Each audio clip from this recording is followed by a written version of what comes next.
Assalamualaikum warahmatullahi wabarakatuh.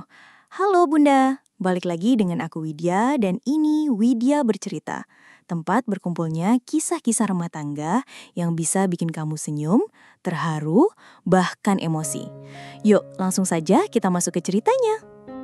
Cerita ini berjudul, Aku ambil aset kekayaanku saat suamiku diam-diam mengurus surat perceraian denganku demi pelakor itu.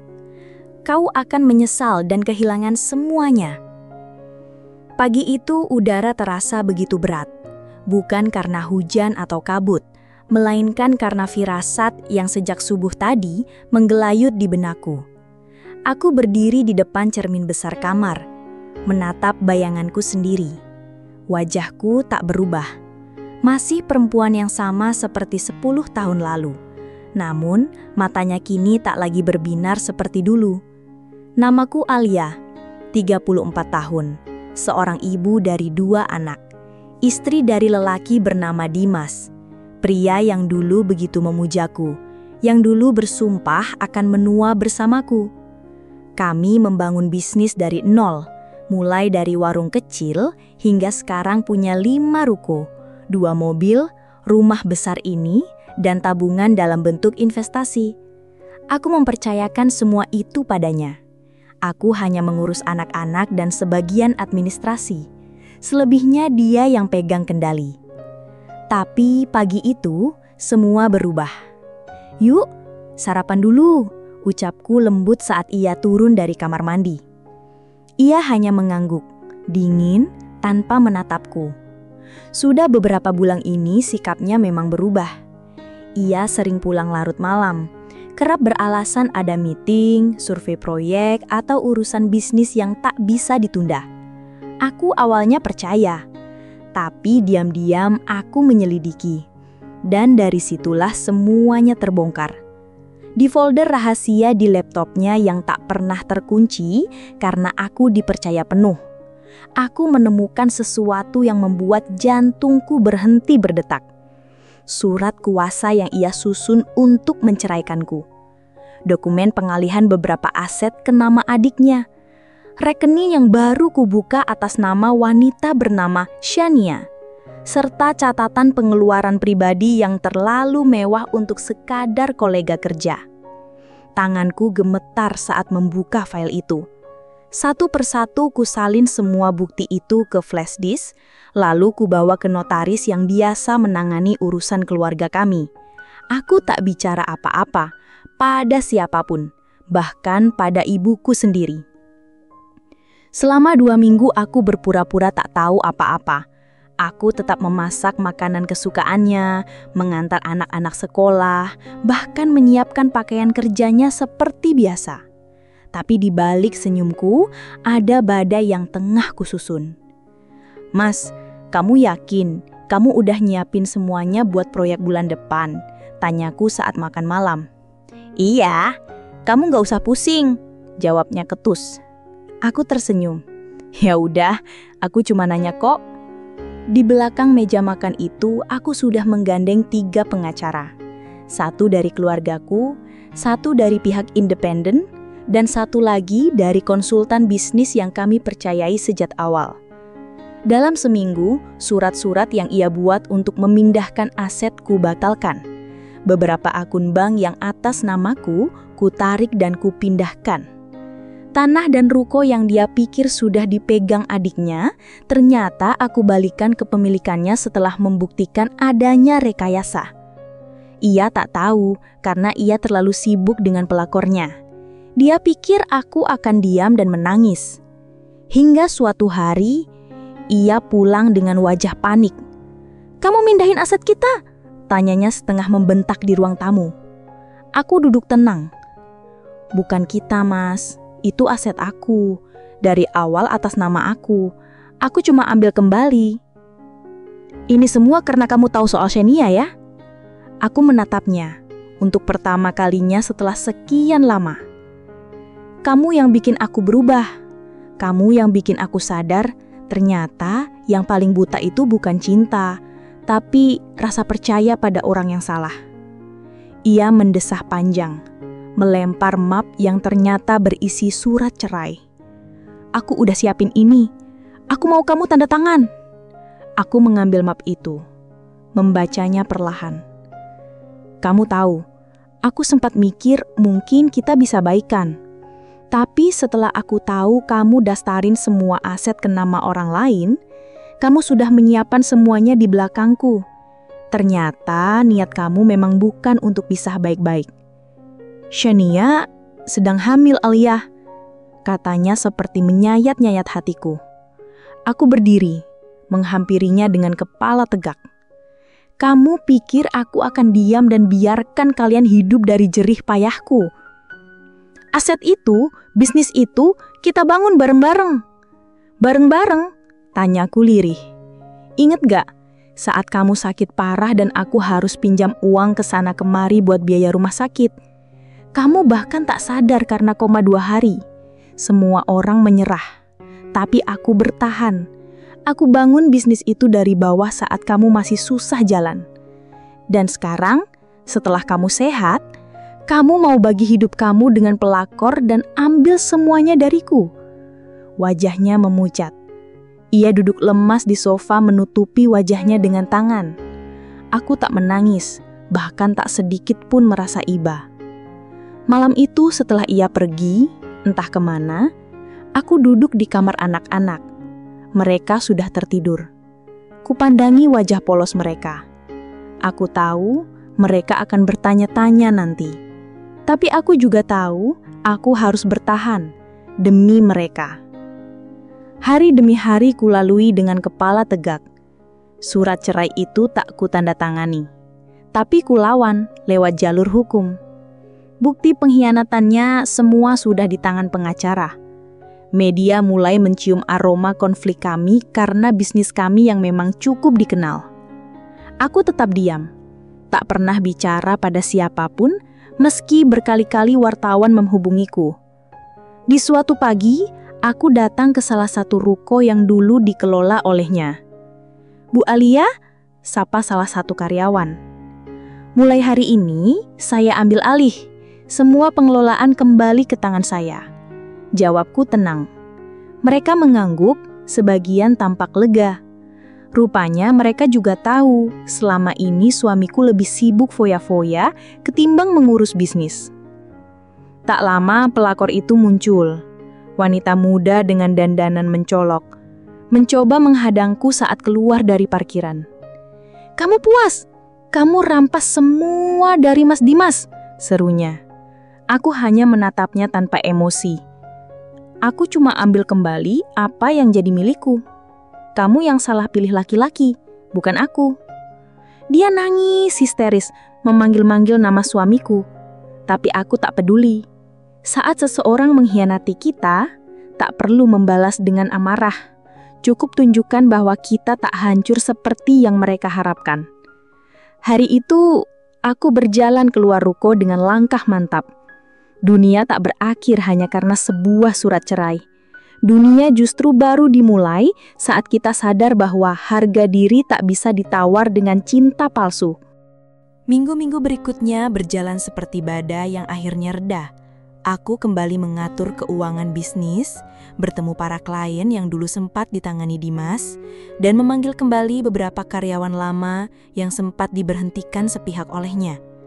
Reputasiku, yang dulu hanya dikenal sebagai istri dari pemilik usaha, kini mulai berdiri atas namaku sendiri. Telepon genggamku tak henti-hentinya menerima pesan. Beberapa dari rekan bisnis Dimas mulai menghubungiku, menawarkan kerjasama langsung. Mereka tahu Dimas sudah tidak profesional sejak beberapa bulan terakhir. Ada laporan tentang utang pribadi, penggunaan rekening bisnis untuk kepentingan pribadi, hingga investasi fiktif atas nama perusahaan. Aku hanya tersenyum getir setiap kali membaca laporan demi laporan itu. Semakin hari, citranya di mata publik runtuh. Aku tak pernah sekalipun membalas pesan atau menjelek-jelekan dia di depan siapapun. Aku biarkan semua orang melihat sendiri siapa dirinya yang sebenarnya. Sementara itu, Dimas mulai kalang kabut. Ia beberapa kali datang ke rumah, memohon untuk bicara. Tapi aku tidak pernah membukakan pintu. Aku hanya menitip pesan melalui satpam. Kalau Mas Dimas butuh sesuatu, silahkan bicara ke pengacara saya. Kita sudah tidak berada dalam posisi saling percaya. Pesan itu kuberikan tegas, tanpa emosi. Anak-anak mulai bertanya, "Ayah kemana, Bu?" Aku menunduk sejenak sebelum menjawab. Ayah sedang menyelesaikan urusan penting. Kita doakan saja yang terbaik ya, Nak. Aku tak ingin anak-anakku tumbuh dengan dendam. Aku hanya ingin mereka melihat bahwa ibunya tetap kuat berdiri meski dicampakkan oleh ayahnya sendiri. Sampai suatu siang, aku menerima undangan mediasi dari pengadilan agama. Dimas mengajukan ulang gugatan cerai, tapi kali ini ia panik karena menyadari bahwa semua aset berharga sudah lepas dari genggamannya. Di ruang mediasi, ia datang dengan wajah letih. Di sisinya duduk seorang pengacara muda dan Shania, perempuan itu, dalam balutan busana sederhana yang tampak terlalu dipaksakan untuk terlihat anggun. Aku datang sendiri, hanya membawa satu map berisi semua bukti kepemilikan dan kronologi pengkhianatannya. Pengacara yang mendampingiku bahkan tidak perlu bicara terlalu banyak. "Bu Alia," kata mediator, "apakah ibu sudah mempertimbangkan permintaan cerai ini?" Aku menarik nafas panjang, lalu menjawab, "Sudah, tapi saya juga ingin menyampaikan bahwa sebelum proses ini berlanjut, saya minta penyelesaian soal tanggung jawab terhadap anak-anak saya. Saya tidak butuh tunjangan. Saya hanya ingin anak-anak tidak menjadi korban dari orang tua yang egois." Dimas menunduk, tak bersuara.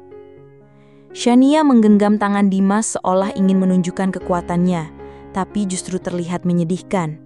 Ia tak sadar, ia memenangkan lelati yang kosong. Sepulang dari mediasi itu, aku merasa ringan. Bukan karena bahagia, tapi karena akhirnya aku bisa membuang seluruh beban masa lalu tanpa perlu melihat ke belakang. Di depan cermin yang sama seperti pagi itu, aku kembali menatap diriku. Kali ini bukan dengan luka, tapi dengan keyakinan bahwa perempuan seperti aku yang pernah diperlakukan seperti bayangan, akhirnya bisa berdiri sebagai sosok utama dalam hidupku sendiri. Sore itu aku mengajak anak-anakku makan di luar, seperti dulu saat mereka masih kecil. Tawa mereka jadi penyembuh luka yang tak bisa disembuhkan waktu.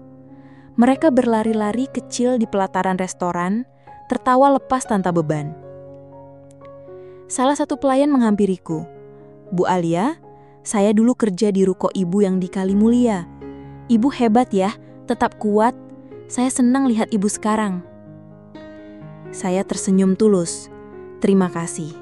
Semua ini bukan karena saya hebat, tapi karena saya tidak mau dihancurkan oleh orang yang salah." Malamnya, aku duduk di balkon menyeduh teh hangat, sambil menatap bintang. Di layar ponselku, notifikasi masuk dari email perusahaan. Laporan laba bersih meningkat dalam 2 bulan terakhir. Semua berjalan lebih baik saat aku memegang kendali. Tak lama, ada suara pintu pagar diketuk. Satpam memberitahuku bahwa Mas Dimas datang lagi, tapi kali ini aku tak ingin menemuinya. Aku hanya berkata, "Bilang padanya, semuanya sudah selesai. Yang dia tinggalkan tidak akan pernah bisa dia ambil kembali." Aku menutup tirai, kembali ke dalam rumah dan memeluk anak-anak yang sudah tertidur. Dunia kami sudah berbeda, dan aku sudah bukan perempuan yang sama lagi. Pagi itu, aku bangun lebih cepat dari biasanya. Entah kenapa, hari itu aku merasa lebih tenang. Tidak ada lagi beban yang menghimpit dadaku. Tidak ada lagi malam-malam yang kulalui dengan tangis tertahan. Hidupku memang tak lagi utuh seperti dulu. Tapi justru dari kehancuran itulah aku menemukan kembali diriku yang sesungguhnya. Anak-anakku bersiap sekolah. Di meja makan, aku menyiapkan bekal seperti biasa. Nadine, anak perempuanku yang berusia 10 tahun, menatapku sambil berkata pelan, "Bu, aku senang sekarang, Ibu Srim tersenyum." Aku menoleh padanya, menggenggam tangannya dan menjawab, "Terima kasih sayang. Ibu janji akan selalu berusaha bahagia buat kalian." Mobil jemputan tiba. Aku melambaikan tangan pada mereka sambil tersenyum. Saat pintu pagar tertutup, aku kembali masuk rumah. Di ruang kerja, aku membuka laptop dan menatap dokumen proyek baru yang sedang kubangun. Ini adalah ekspansi pertama bisnis yang sepenuhnya aku kelola sendiri, tanpa campur tangan Dimas. Dan di luar dugaan, ternyata hasilnya lebih stabil, lebih tertata, dan lebih jujur. Sore harinya, aku menerima telepon dari salah satu sahabat lama yang dulu sempat menjauh saat aku masih dalam bayang-bayang Dimas. "Alia, aku dengar kabarmu. Maaf ya, aku dulu terlalu takut dekat-dekat karena sikap suamimu yang... Ya, kamu tahulah." Aku tertawa kecil. "Gak apa-apa, aku paham. Banyak yang kayak kamu. Tapi sekarang semua udah berubah. Kapan kita bisa ketemu? Aku mau kerja bareng kamu kalau bisa. Aku lagi cari partner buat proyek butik." Kami pun janjian bertemu akhir pekan. Dalam hati aku bersyukur. Ternyata saat kita membersihkan diri dari orang-orang yang menyakiti, semesta justru mengantar kita kembali ke lingkaran yang tepat. Di tengah kesibukanku, aku menerima kabar bahwa Dimas kini terjerat utang. Beberapa usaha yang dia jalankan secara diam-diam ternyata fiktif, hanya pencitraan untuk menarik investor. Beberapa rekan bisnisnya bahkan mulai menuntutnya karena wan prestasi. Aku tidak ikut campur. Aku hanya meminta pengacaraku memastikan semua hal yang menyangkut namaku tidak akan terseret sedikit pun dalam masalahnya. Beberapa minggu kemudian, ia kembali datang ke rumah. Kali ini dengan membawa koper. Di wajahnya terlihat sangat berbeda. Pucat, kuyu, seperti seseorang yang kehilangan arah. "Al, aku nggak punya tempat tinggal. Sania ngusir aku. Dia ternyata cuma cari duit aku aja," katanya dengan suara gemetar. Aku memandangnya datar. "Mas, kamu datang ke tempat yang salah. Ini bukan rumahmu lagi. Kamu kehilangan segalanya karena pilihanmu sendiri." "Aku menyesal. Kamu benar. Semua ini salahku. Aku nggak tahu harus kemana." Aku tidak menjawab. Aku hanya berdiri, memanggil satpam dan berkata dengan tegas, "Tolong antar Pak Dimas keluar. Dia bukan bagian dari rumah ini lagi." Air matanya jatuh, tapi aku tetap membalikkan badan dan menutup pintu. Bukan karena aku tidak punya hati, tapi karena aku sudah cukup lama memberikan hatiku pada seseorang yang tidak pernah layak. Di dalam rumah, aku kembali ke dapur, menyelesaikan masakan untuk makan malam. Di meja makan nanti, aku akan duduk bersama anak-anakku, membicarakan hari mereka di sekolah, dan tertawa bersama seperti keluarga yang baru saja dibangun ulang dari puing-puing luka. Aku tahu, ini bukan akhir cerita. Tapi ini adalah titik balik di mana aku tidak lagi menjadi korban. Aku, Alia, perempuan yang dulu ditinggalkan demi pelakor, kini mengambil kembali semua yang pernah kuperjuangkan. Dan lebih dari itu, aku mengambil kembali kendali atas hidupku sendiri. Seminggu setelah kedatangan terakhir Dimas, suasana rumah semakin tenang. Tak ada lagi drama di depan pagar, tak ada lagi suara klakson malam-malam atau suara orang memanggil dari luar sambil memohon-mohon. Sejak aku benar-benar menutup semua pintu untuknya, dia benar-benar menghilang dari hidupku. Anak-anak mulai terbiasa dengan ritme baru. Mereka tak lagi menanyakan ayah mereka sesering dulu. Mereka lebih banyak bertanya soal usahaku, soal bagaimana aku bisa membuka cabang baru, atau tentang rencana membangun toko online untuk bisnis kami. "Nanti kalau udah gede, aku bantu ibu jualan ya," kata Rafa, anak keduaku saat kami sedang membungkus paket pesanan pelanggan bersama. Aku tertawa pelan, mengusap rambutnya. "Ibu senang banget kalau kamu mau bantu." Hari-hari kami semakin sibuk, tapi juga lebih bermakna. Aku mulai merekrut beberapa pegawai perempuan yang dulu berhenti bekerja setelah menikah. Aku tahu, rasanya harus memilih antara pekerjaan dan keluarga. Maka aku membuat sistem kerja yang lebih fleksibel agar mereka tetap bisa produktif tanpa harus meninggalkan anak-anak mereka. Bisnisku kini tak sekedar tentang untung dan rugi, tapi tentang pemberdayaan, tentang memberdayakan diriku sendiri dan perempuan-perempuan lain yang pernah direndahkan seperti aku. Di tengah semua itu, sebuah pesan masuk ke email pribadiku. Dari Dimas. "Alia, aku tahu aku tak pantas menghubungimu, tapi izinkan aku minta satu hal. Boleh aku lihat anak-anak sekali saja? Aku rindu mereka. Aku tahu aku tak punya hak lagi, tapi kalau kau izinkan, aku akan datang tanpa membuat keributan." Aku membaca pesan itu berulang-ulang. Tak ada kemarahan di sana, tak ada permohonan untuk kembali. hanya permintaan sederhana sebagai seorang ayah. Hatiku sempat bimbang. Aku tahu, bagaimanapun, anak-anak berhak mengenal ayahnya.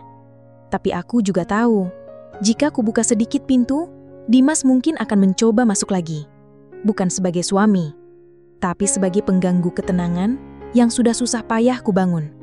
Setelah berpikir panjang, aku membalas, "Mas Dimas, aku hargai niatmu, tapi untuk saat ini aku tidak bisa mengizinkanmu menemui anak-anak. Bukan karena aku ingin menjauhkan mereka dari ayahnya, tapi karena aku harus memastikan dulu bahwa kamu benar-benar sudah berubah. Anak-anak butuh sosok yang stabil, bukan hanya seseorang yang datang saat sedang kesepian." Pesanku terkirim. Aku yakin ia membacanya dengan perasaan campur aduk, tapi aku tidak menyesal. Ini bukan tentang balas dendam, tapi tentang perlindungan. Perlindungan atas dua jiwa kecil yang tak pernah tahu seberapa hancurnya hati ibunya dulu. Beberapa bulan berlalu. Rumah tanggaku yang dulu retak, kini telah hancur sepenuhnya. Tapi dari reruntuhan itu, aku membangun sesuatu yang jauh lebih kokoh. Harga diriku sendiri. Aku bukan lagi Alia yang dulu. Aku adalah Alia yang belajar berdiri di atas kakinya sendiri. Aku tak lagi mencari bahu untuk bersandar. Aku menciptakan ruang agar orang lain bisa bersandar padaku. Dan ketika malam tiba, aku masih suka duduk di balkon menatap bintang-bintang sambil memeluk diriku sendiri. Karena aku tahu, dalam diam, Tuhan sudah mencatat semuanya. Termasuk air mata yang dulu tak pernah terlihat siapa-siapa, dan kemenangan yang kini tak perlu diteriakan keras-keras. Suatu hari, tepat setahun sejak Dimas meninggalkan rumah, aku menerima undangan reuni kampus. Grup alumni yang dulu sempat sepi, kini kembali aktif. Banyak teman lama yang bertanya kabar, bahkan beberapa yang dulu hanya sebatas kenal biasa, kini mengajak ngobrol lebih dekat. Seolah lupa bahwa dulu mereka nyaris tak menyapa jika aku tidak membawa nama istri Dimas. Aku memilih datang, bukan untuk pamer, bukan juga untuk membuktikan apa-apa. Aku datang untuk diriku sendiri, sebagai Alia yang telah berdiri di atas kakinya, bukan sebagai bayang-bayang siapapun. Acara reuni itu diadakan di sebuah ballroom hotel bintang 5. Aku datang mengenakan gaun sederhana berwarna biru tua dan kerudung senada. Tanpa berlebihan, tapi cukup untuk menunjukkan bahwa aku baik-baik saja. Bahkan lebih dari sekedar baik. "Alia, kamu berubah banget, glowing. Aku kira kamu masih di rumah ngurus anak," kata Wina, sahabat lamaku, yang dulu menghilang begitu saja saat kabar keretakan rumah tanggaku beredar. Aku tersenyum. "Aku masih ngurus anak, Win, tapi sambil ngurus bisnis juga." Beberapa teman lain pun menghampiri. Mereka terkejut saat tahu aku kini memegang 5 cabang usaha sendiri dan sedang mempersiapkan ekspansi keluar kota. Aku tidak berniat menyombongkan diri, tapi aku juga tidak menutupi siapa aku sekarang. Lalu seseorang menyebut nama itu. Si Dimas nggak dateng?" Aku menoleh perlahan, menatap teman yang bertanya. Dia mungkin sibuk mengurusi hidupnya yang baru. Aku diundang bukan sebagai istrinya, tapi sebagai Alia. Cukup itu saja. Semua terdiam, tapi tidak lama. Mereka tersenyum. Salah satu dari mereka, pria yang dulu pernah satu tim tugas akhir denganku, bahkan mendekat dan menawarkan kerja sama proyek digital marketing untuk lini bisnis baruku. Pulang dari reuni itu, aku menyetir sendiri, memutar lagu-lagu lama yang dulu sering aku dengar saat masih kuliah. Di perempatan lampu merah, aku sempat berhenti, menatap lampu jalanan yang berpendar sendu. Dalam sekejap, kenangan itu kembali berkelebat. Kenangan tentang hari pertama aku dan Dimas membicarakan masa depan, hari saat kami bersumpah akan saling menjaga hingga tua. Tapi seperti lampu merah itu, semua kenangan itu hanya berhenti sebentar di pikiranku, lalu berlalu begitu saja. Sesampainya di rumah, anak-anakku berlari memelukku.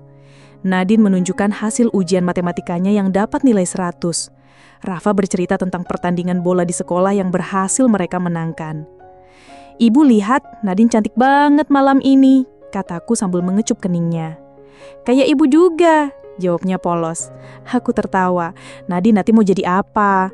Mau jadi perempuan hebat kayak ibu?" Air mataku nyaris jatuh. Tapi bukan karena sedih. Kali ini karena bahagia. Karena aku tahu semua luka yang pernah kuterima tak pernah sia-sia. Aku tidak hanya menyelamatkan diriku, tapi juga masa depan 2 anakku. Dan saat malam benar-benar hening, aku kembali ke ruang kerjaku. Di papan tulis ada tulisan besar yang dulu kutulis saat awal perceraian itu dimulai. Ambil kembali hidupmu, jangan tunggu orang lain menyelamatkanmu. Aku berdiri di depan papan itu cukup lama, lalu menghapusnya. Bukan karena kata-kata itu tak berarti, tapi karena kini aku tak lagi butuh pengingat. Aku sudah menjadi penyelamat untuk diriku sendiri.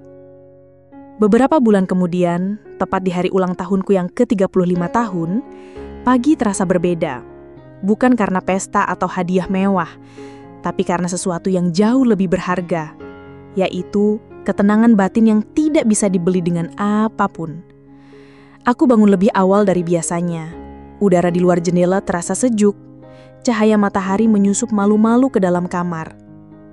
Di meja nakas ada kue tart kecil buatan Nadine dan Rafa. Di atasnya tertulis dengan spidol merah di karton kecil. Selamat ulang tahun ibu terbaik sedunia, kami sayang ibu.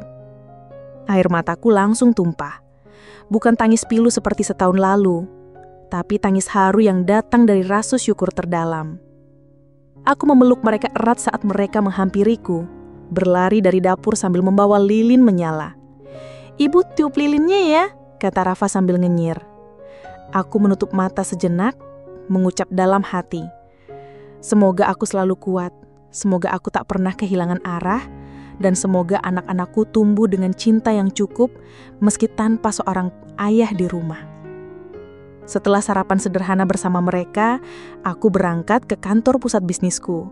Hari itu ada pertemuan besar dengan calon investor dari luar negeri. Di sana aku berdiri mempresentasikan hasil kerja keras selama 2 tahun terakhir. Semua yang dulu dianggap mustahil saat aku hanya dikenal sebagai istri dari. Salah satu investor, pria paruh baya dari Jepan, menatapku serius sebelum akhirnya berkata, Ibu Alia, saya takjub. Bisnis ibu bukan hanya tumbuh, tapi punya pondasi yang sangat kuat. Semua data menunjukkan pertumbuhan yang sehat dan jujur. Kami jarang melihat pemimpin wanita di bidang ini yang mampu menjaga integritas sambil tetap berkembang pesat. Aku tersenyum kecil, menunduk sopan. Karena saya pernah kehilangan segalanya, Pak. Jadi saya tahu betul mana yang layak dipertahankan dan mana yang harus ditinggalkan.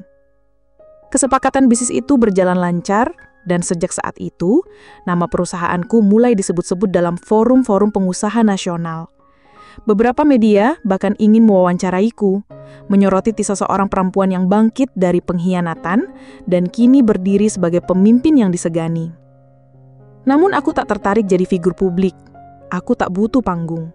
Aku hanya ingin anak-anakku bangga pada ibunya dan perempuan lain di luar sana tahu bahwa mereka tak harus diam saat disakiti. Mereka bisa pergi, bisa bangkit, bisa menang dengan cara mereka sendiri.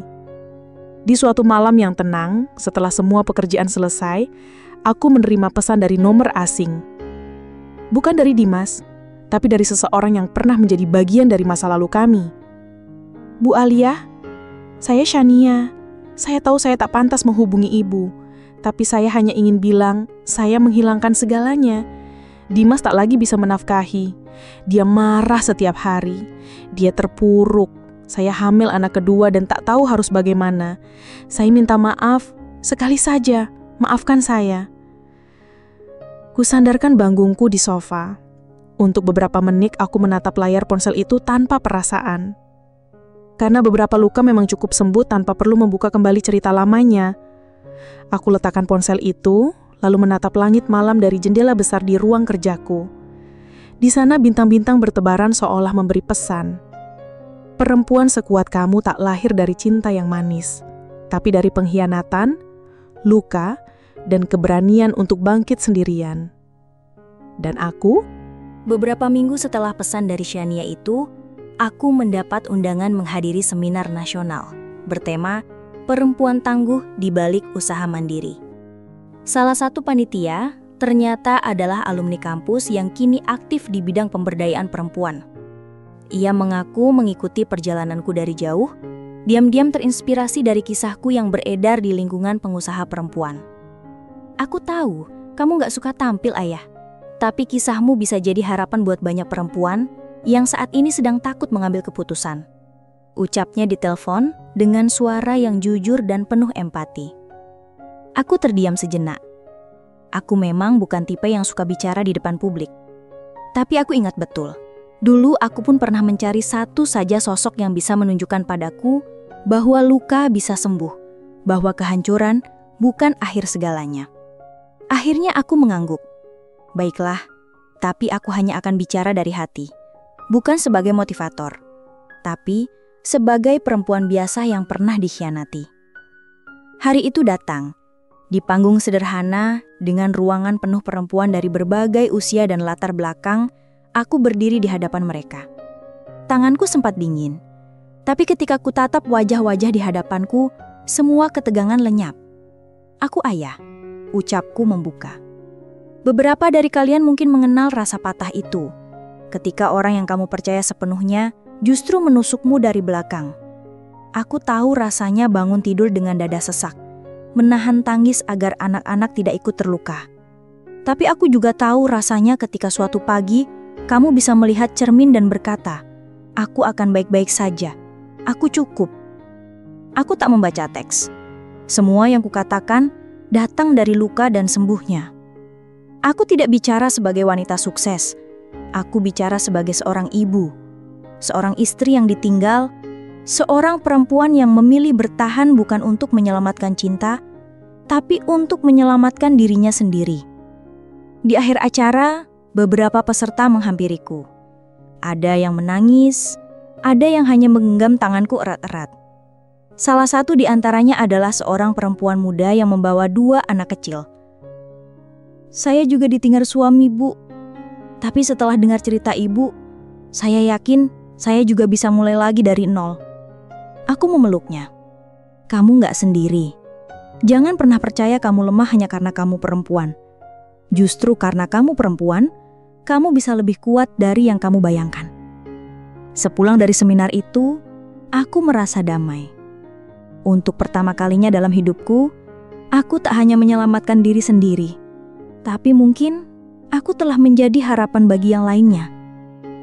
Beberapa hari kemudian, saat aku sedang menyiram tanaman di halaman belakang, Rafa berlari kecil menghampiriku dengan sebuah amplop. Ibu, ini dikirim dari pengadilan. Aku membuka perlahan, isinya adalah salinan keputusan cerai yang sudah resmi. Akhirnya, tak ada lagi hubungan hukum antara aku dan Dimas. Tak ada lagi tali yang menggantung. Di bawahnya ada lampiran surat permohonan dari Dimas. Ia memohon untuk bisa bertemu anak-anak secara berkala. Surat itu ditulis tangan. Kalimat-kalimatnya ringkih seperti seseorang yang kehilangan arah. Aku membaca hingga selesai, lalu meletakkannya di atas meja. Aku tidak langsung memutuskan. Malam harinya, aku duduk bersama Nadine dan Rafa. Kukatakan pada mereka bahwa ayah mereka ingin bertemu. Rafa tampak ragu. Nadine menunduk. Tapi setelah diam beberapa saat, Nadine berkata pelan, "Kalau ibu izinkan, aku mau lihat ayah. Sekali aja. Buat tahu siapa dia sebenarnya." Aku tersenyum tipis. Baiklah, tapi kalian gak harus mengerti semuanya sekarang. Kalian hanya perlu tahu, ibu akan selalu ada untuk kalian apapun yang terjadi. Dan malam itu, ketika lampu kamar mereka sudah mati, aku kembali duduk di meja kerja. Aku membuka laptop, menulis 1 baris pesan balasan untuk Dimas. Kamu boleh bertemu anak-anak, tapi bukan di rumah ini. Kita tentukan tempat yang netral. Dan setelah itu, hidup kita tetap berjalan di jalan masing-masing. Kukirim pesan itu, lalu kututup laptop. Dan sekali lagi, aku berjalan ke balkon, menatap langit yang malam itu begitu cerah. Aku tidak tahu apa yang akan terjadi besok. Tapi satu hal yang pasti, aku bukan ayah yang lama. Kini, aku adalah ayah yang baru. Perempuan yang tahu kapan harus memberi, kapan harus memaafkan, dan kapan harus meninggalkan tanpa menoleh ke belakang. Pertemuan itu akhirnya terjadi di sebuah kafe kecil di pinggiran kota. Tempat yang sengaja kupilih karena tenang, jauh dari keramaian, dan tidak terlalu asing bagi anak-anak. Aku datang bersama Nadine dan Rafa. Mereka tampak tenang, meski jelas dari sorot mata ada pertanyaan yang belum mereka temukan jawabannya. Dimas sudah menunggu di salah satu sudut ruangan. Ia tampak lebih tua dari usianya, lebih kurus, dan jauh dari sosok percaya diri yang dulu pernah membuatku jatuh hati. Ia berdiri gugup saat melihat kami datang. Nadine dan Rafa menghampirinya perlahan, tak berlari, tak memeluk, hanya saling menatap. Dan itu sudah cukup bagiku. Mereka tidak membenci ayah mereka, tapi juga tidak menyambutnya seperti pahlawan. Aku duduk agak jauh, memberi ruang untuk mereka. Kupandangi dari jauhan, Dimas coba tertawa kecil, mengusap kepala Rafa, tapi anak itu hanya mengangguk pelan. Nadine menunduk, menjawab 1-2 pertanyaan dengan jawaban pendek. Tidak ada air mata, tidak ada drama, hanya sepotong masa lalu yang sedang mencoba mencari tempat di tengah kenyataan. Setelah 30 menit, Rafa menghampiriku lebih dahulu. "Bu, aku mau pulang." Nadine menyusul. "Aku udah cukup lihat ayah. Aku nggak mau ikut lagi nanti kalau dia ngajak ketemu." Aku menatap mereka satu persatu. "Baik, terima kasih sudah mau memberi kesempatan." Kami pamit. Dimas menatapku. Kali ini tak berkata apa-apa. Mungkin ia sadar, tak ada kalimat yang bisa memperbaiki semua yang sudah hancur. Ia hanya mengangguk pelan, seperti mengerti bahwa ini benar-benar akhir. Sepanjang perjalanan pulang, anak-anak kembali ceria.